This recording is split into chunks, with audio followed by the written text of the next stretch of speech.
I'd like to talk about deep space radiation and the magnetosphere. This has to do with climate change and everything that has to do with our day-to-day lives, from the things we do on our phone to how much we pay for our electricity and our water bills. Now, the magnetosphere is something that most people don't know pretty much anything about, so I'd like to start there. A lot of people know about the atmosphere. So the atmosphere is something that is consolidated and confined within the Earth's magnetosphere. Here is an example of all of the layers of Earth's atmosphere. It's written out in mileage, and as well it is talking about the variable temperature differences that you experience when you start to go into the higher levels of the atmospheric layers. Now, here on the little graphic I've made, I've shown all the various points that humans have made it within the atmospheric layers. Here I have a little picture of where our mountains are. This would be like Mount Everest at about 5.4 miles up. And then we've got all the planes, things we did, World War II era, all the private planes, people like, on commercial pilots, things that you just go and get a plane, you fly that around. That's this area right here. Our high weather satellite balloons that we use for studying atmospheric densities, pressure, radiation, things like that. We did that in the 50s a lot to study everything pre-space race. That's right here. Then, we all know about the Blackbird SR-71 and all of our greatest planes, the highest capable, the Concorde, the fastest. That's right up here in our upper stratosphere. All of from this line down, it is the stratosphere, the troposphere. These are the atmospheric layers that humans live in. Now they are only about 32 miles, about 80 kilometers or so wide. So think about where you're at and think about 30 miles away from you. That's how much oxygen there actually is. That's the stable molecules of Earth's atmospheric layers, what makes it possible for humans to exist. Now everything beyond that is actually fatal to humans at various stages, usually because of the atmospheric density is decaying, but a lot of it because of ionizing radiation, which I will discuss now about the mesosphere. The mesosphere, it starts at about 32 miles out, and it extends, as you can see, to about the 62-mile range or so. It's where we put most of our just junker, experimental satellites. Anytime that a private company launches something, that's where it goes. So when you hear about the SpaceX, Starlink satellites, and you can see them, it's a train of satellites, it's all over your local news. That's where they are. That's why it's so apparent. You can see them so well. Now, right above them is where we start to send all of our weather satellites, geosynchronous satellites that work with GPS, things like that. All of our communication satellites for just basic commerce, none of like the armies, but like some of Verizon's test out ones and things. Now, right above that is the lower thermosphere. As you crest out of the mesosphere into the thermosphere, you find that's when the molecules are a little bit more stable. There's less structured molecules as there are in the mesosphere. And I mean, when we get northern lights and things like that, it's because those structural molecules are being destroyed so quickly by ionizing radiation that's coming from above them in various stages of the ionosphere. The ionosphere and the bands that are a part of the upper atmospheric layers filter the radiation that comes from any of the bands outside of our atmospheric layers. So if you're actually, if you're in any of these layers, various points of these bands will have more or less radiation depending on where you're at. So in the lower mesosphere area, there's a lot of radiation as opposed to the upper mesosphere where there's a bit less. And this can be explained in temperature and heat differences in the various points like the mesopause to the thermopause. Now, when you're up in the lower atmosphere of the lower thermosphere, in that part of the atmosphere, you'll find that's where we have all of our stations. The International Space Station resides at about 250 miles up. The Hubble is just about 100 miles above that, at about 350 miles up. Now it takes a big elliptical swing around the Earth, so sometimes it's closer to 600, 700 miles out. Sometimes it's closer to the 300 mile. However, that's where that's sitting. And now, in this various area of the thermosphere is where we find our most stable point. There is almost no molecular structures, but the ionizing radiation seems to take paths that usually travel specifically towards the north and south poles. And so we find that we can orbit specifically in that field in the safest place in space to avoid most radiation. Now, we still need a great deal of shielding, which I'll talk about more in a little bit, but what we use in this field of space is transitional and passive shielding. Now, that's aluminum and titaniums, that's polymers, that's hydrogen solutions like water, the various types of coolants we use in our cars, things like that. Now that works great to absorb the majority of the ionizing radiation in that level, and it does pretty much what the lower ionosphere and the bottom part of the mesosphere is doing, is we're just providing that extra grouping of molecules for it to beat up before it gets to us. And so we found this part of space to be quite habitable. We've been in an equatorial point because exactly the north and south points are more radiant. Up until recently, when China has discovered how to do a north and south orbital point, and we're still trying to figure that out. We can't, but we're working towards it right now. Russia is equatorial. They put up the Mir. That was the first space station that was successful. We put up Skylab, but it failed.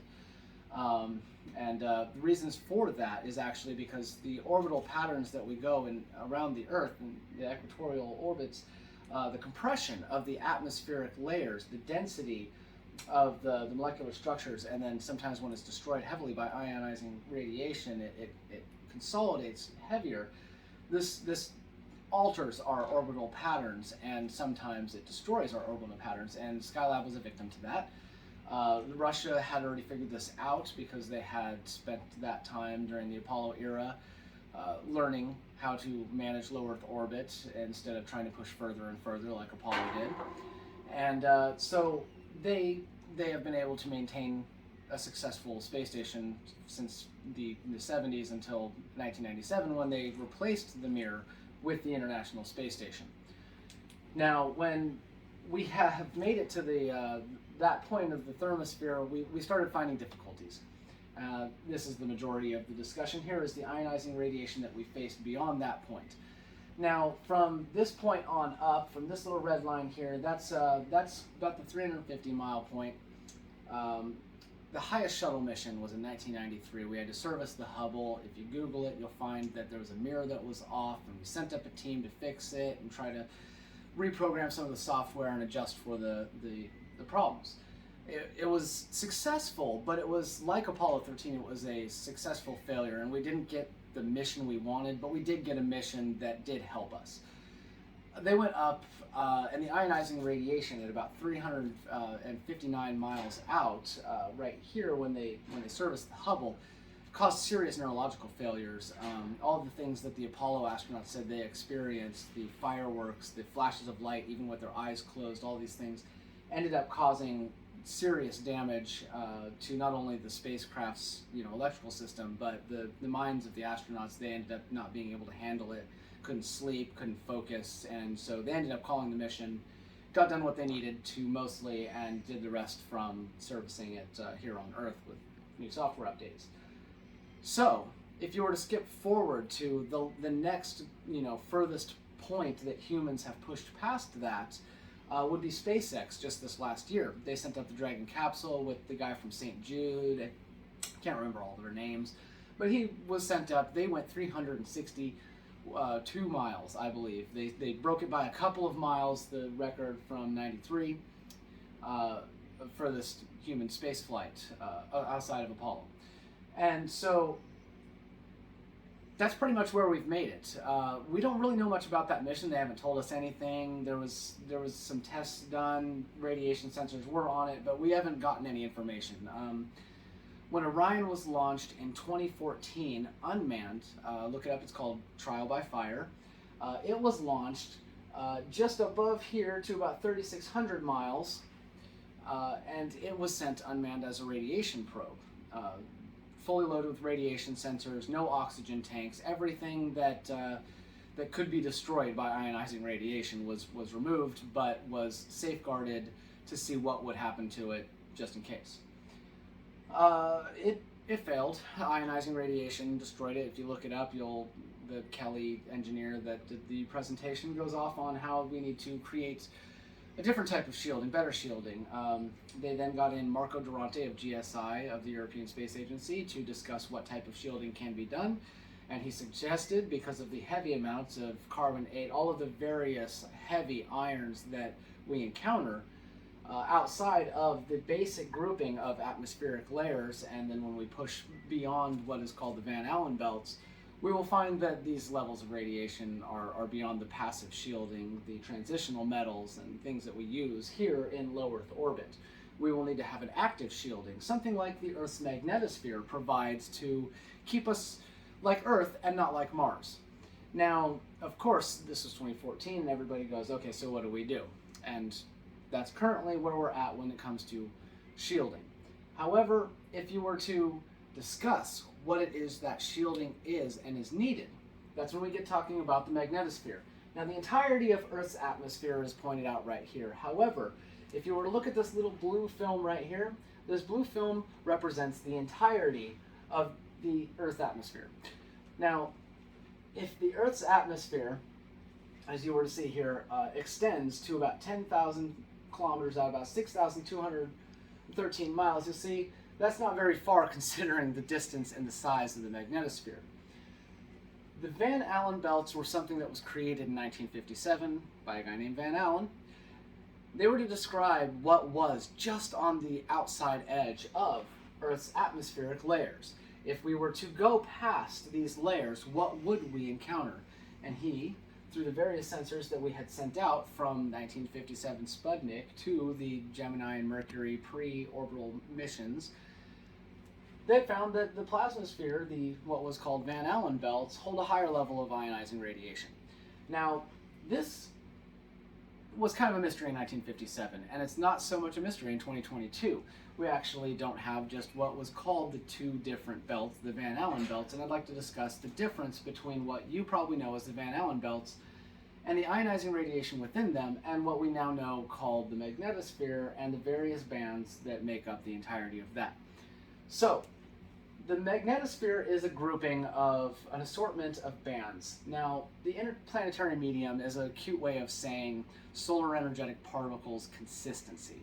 You hear a lot about CMEs, a coronal mass ejection, or solar energetic particle storms, like an SEP storm from a solar flare. You don't hear a lot about the consistent solar energetic particle mass. Now, the magnetosphere has a tail and always does, like a comet always has a tail and always points away from the sun, because the solar energetic mass and the particle, the mass energy coming from the sun at such a speed and such a density that it forces against everything that is within its point of placement, all the way to the bow shock of its magnetosphere, which goes all the way to the heliosphere. Now, here, the interplanetary medium represents a wave coming at us, say a wave of water. Now, if you were to place a shield in front of a wave of water, say you had a rock in a stream of water, and you took something and put it in front of the water so the water went around the rock. That's the basis for what the magnetosphere does. Solar energetic particles are like a constant river, and the Earth is a rock in the middle of the river. Now, the Earth can't get wet, or if it gets too wet, then, it'll just tumble down the river and break apart. So it only needs a little bit of water. What the magnetosphere does is, through the bow shock of the magnetosphere, it only allows just 1% of the ionizing radiations coming from the sun, and a fraction of that, 1% of that 1% of cosmic energetic particles that are coming from the background radiation from the beginning of the Big Bang, that make it through what the sun is pushing out. When those two things enter through and come through the bow shock of the magnetosphere, they get caught up in the magnetosheath. Now, the magnetosheath is literally a sea of plasma. You can think of it as the inside of a volcano. It's literally lava. It is the most destructive force we can imagine, and it will displace everything that we know of. in this field right here, that's where that 1% stays. Now that 1%, it does try to come and go because the bow shock will continuously try to let that 1% keep coming through. And so in that it comes through and tries to escape, while the electromagnetic reconnection is happening in the plasma within the magnetosheath, the variable magnetopauses cause a switch to the electromagnetic reconnection. In that, the neutral points of these various bands cause it to reverse and shoot towards, from the inside, towards the planet. So where it was coming away from us and it all went around, because of those electromagnetic points at the neutral points, it is actually forced the opposite direction and it comes back towards us through polar cusps. It finds its way through the north and south poles, and eventually it ionizes and radiates what is known as the two Van Allen belts, today called the plasmasphere. These plasmaspheres maintain a neutral balance of that ionizing radiation. So when they say you can't stay in there, you can't stay in there. It is a neutral balance of a plasma state. Now it's not like these ones where it's turbulent. It's not a consistency where it's coming and going. But what is coming and going is more or less just vibrating. It's not so much that things are forcing their way in and forcing their way out. It's that they're both going almost in and almost out at the exact same time that they resonate a frequency that allows almost a point of placement. Now because of this, that barely allows that 1% that has made it through to be the 1% we experience. And so when this 1% that has made it through touches our variable atmospheric layers, the ionosphere allows that 1% to be filtered down.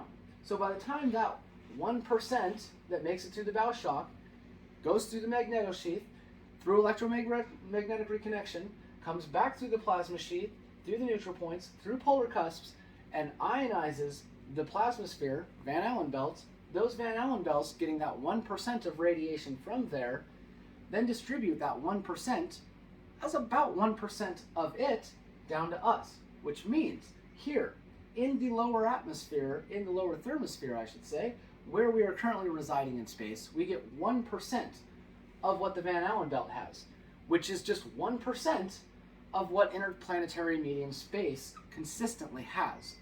So, if they were to say they were going to go further past these points right here and into the plasmasphere, that's fine, but they were going to need to have the things that require the mass and energy to be kept off of them, like the rock, like the Earth we are, in the river.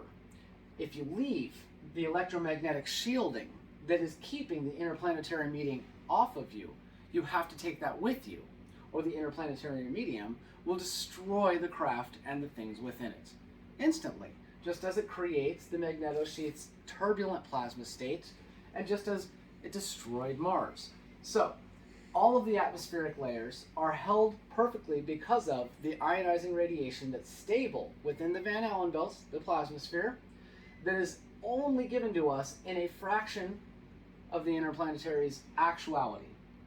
So, if you hear someone say, fly through the Van Allen belts really fast, that doesn't make much sense now, does it? If you were to fly through here very fast with the shielding that we have that is only designed for right here, and you were to leave all of this shielding, which, remember, this is about 6,000 miles out, this is about 15,000 miles out, and this is about 25,000 miles out at the end of the magnetosheath, when you finally start reaching the bow shock. Now again, the compression of the magnetosphere is a variable depending on all solar energetic activities from the sun. So if it's dealing with a solar storm, it's not going to be 25,000 miles out. It'll probably be closer to 15. But the International Space Station will not be 250 miles up, it'll be 230 miles up. Everything will variably change its distance and length within the consistency of the interplanetary medium. So, that is where we are in space. That is what we have done and why we can do what we can do in space.